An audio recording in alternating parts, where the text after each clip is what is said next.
day. Today I'm out here in the woods. It's on my property. It's still in my yard, but we're kind of up here in the woods. I had to find 50 yards where I could put a nice little kind of secluded target. And today we're going to do this from a little bit more, I guess, more hunting scenario than sitting at a bench and shooting.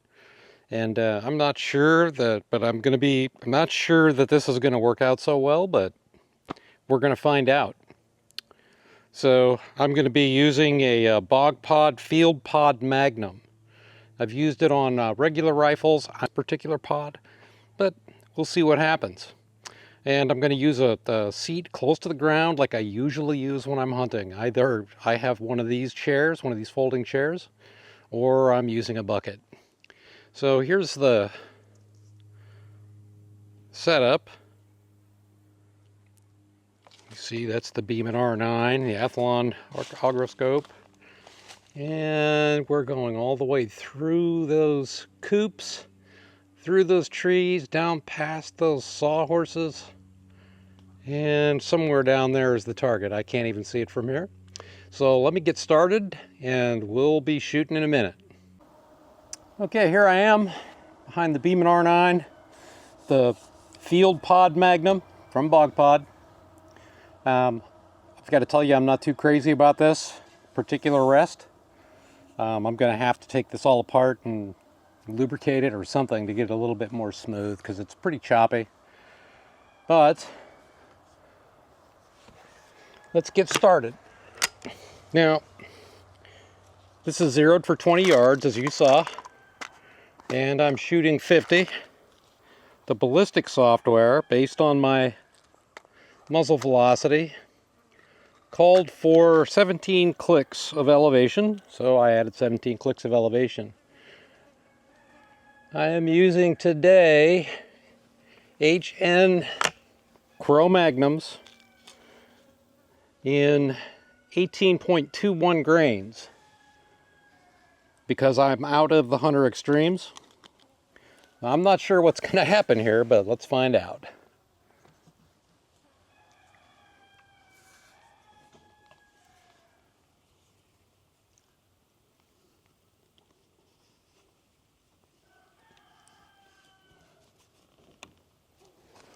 I have to put my hat on backwards here.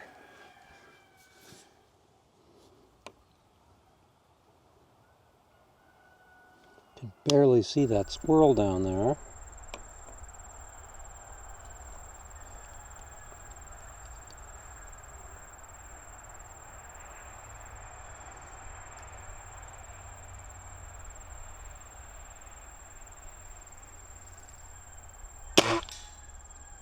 All right, that's a hit. Okay. Let's go ahead and reset that.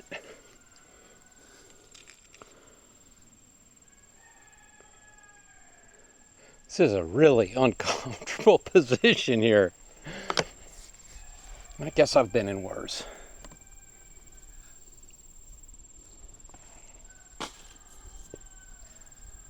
This would help if I take the glasses off.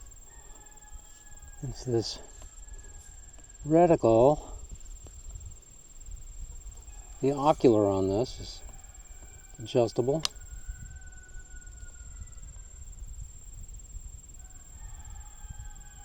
Got a little breeze. It's kind of swirling down there. Yep, missed.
sure where that's going.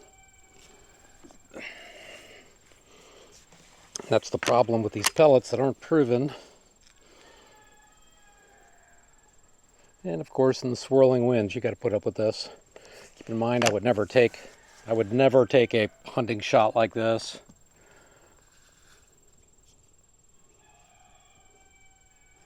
But this is a steel target, so I don't mind.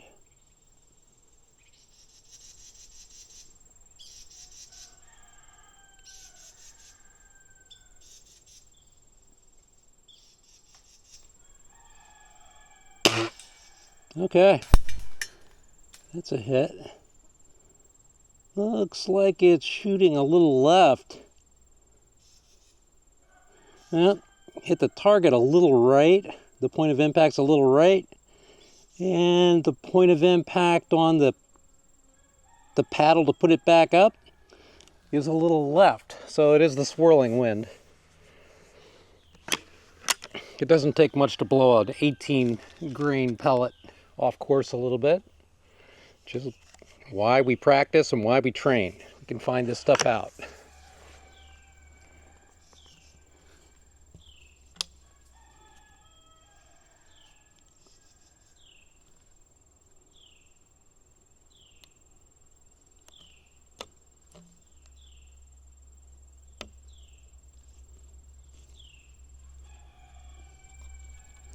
Make some adjustments here. This is much easier from just a rest bag.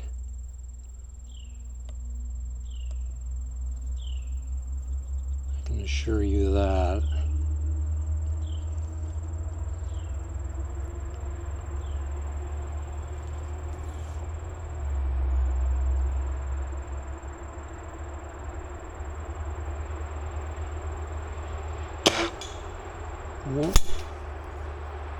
That one looks like it missed just low into the right.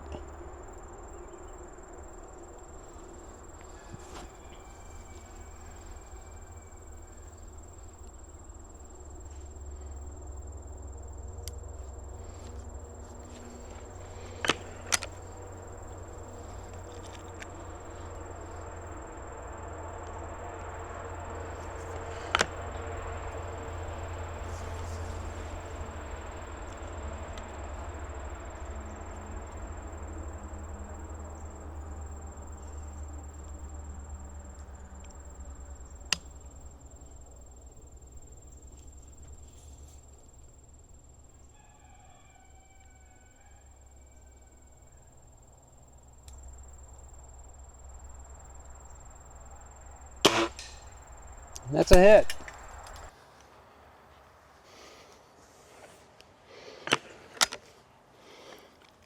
I'm going to do one more paddle try. This Beeman really is an impressive rifle.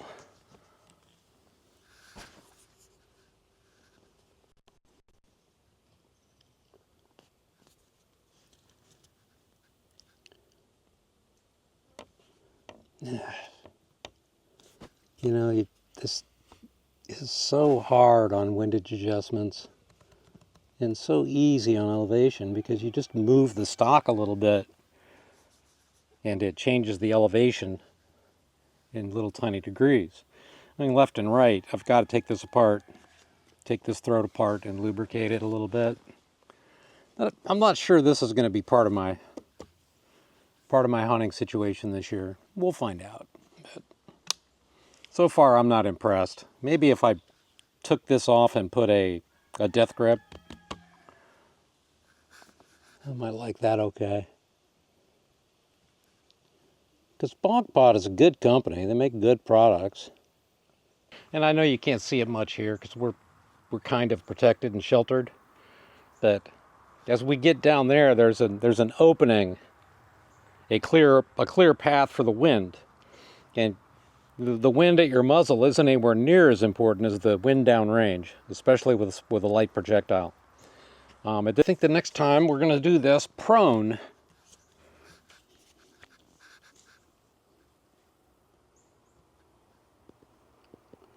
Get back on target.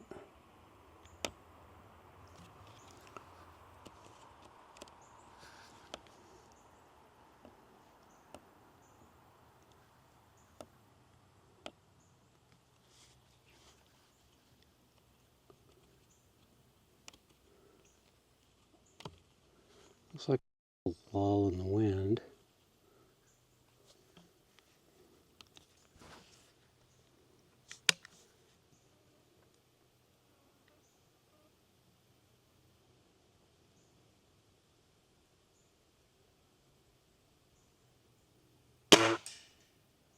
Yep, it was a lull in the wind.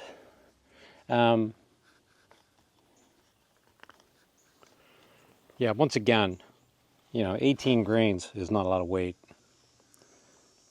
And, as this pellet is moving, it's going through its parabolic arc. And it's slowing down, and the wind resistance and the air resistance.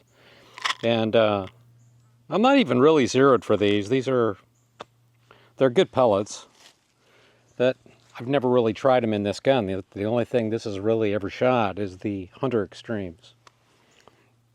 So I'm in love with this rifle.